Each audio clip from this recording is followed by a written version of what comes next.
ក្តៅសម្ដេចប្រកាសឈប់ទិញអ៊ីនធឺណិតពីថៃចាប់ពីម៉ោង12យប់នេះតទៅណាក្តៅដែលថាសម្ដេចទឹមតែផុសនៅក្នុងเพจផ្ទាល់ខ្លួនរបស់គាត់បាទដែលគាត់បញ្ជាក់យ៉ាងច្បាស់ដោយសារតែថ្មីនេះពួកជ្រុលនិយមរបស់ថៃមួយចំនួនវាតែងតែប្រកាសកាត់ភ្លើងកាត់អ៊ីនធឺណិតអញ្ចឹងសម្ដេចបានតែសេនៅក្នុងเพจរបស់សម្ដេចថាកុំឲ្យថៃពិបាកគិតគូរថាគួរផ្ដាច់ឬមិនគួរផ្ដាច់អញ្ចឹងសម្ដេចសម្រេចចិត្តថាយប់នេះម៉ោង12យប់ទៅផ្ដាច់អ៊ីនធឺណិត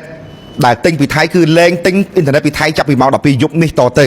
ចំណែកអគ្គិសនីបាទឯកឧត្តមរដ្ឋមន្ត្រីរ៉ែនឹងធម្មពលបាទលោកបានប្រាប់ហើយឯកឧត្តមកែវរតនៈបានប្រាប់ហើយថាអគ្គិសនីរបស់យើងគឺផ្គត់ផ្គង់បានដោយខ្លួនឯងដោយមិនចាំបាច់ពឹងពាក់ថៃដូច្នេះនឹងរៀបចំការផ្ដាច់ចរន្តអគ្គិសនីដូចគ្នាដែលមិនអាចទុកឲ្យកម្ពុជានៅទទួលការគំរាមកំហែងឬក៏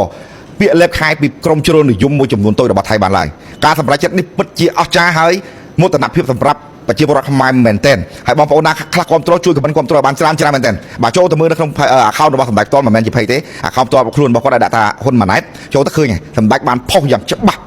បញ្ជាក់ពីមោទនភាពនៃជាតិខ្មែរបញ្ជាក់ពីអ្វីដែលខ្មែរខ្លាំងបាទអរគុណ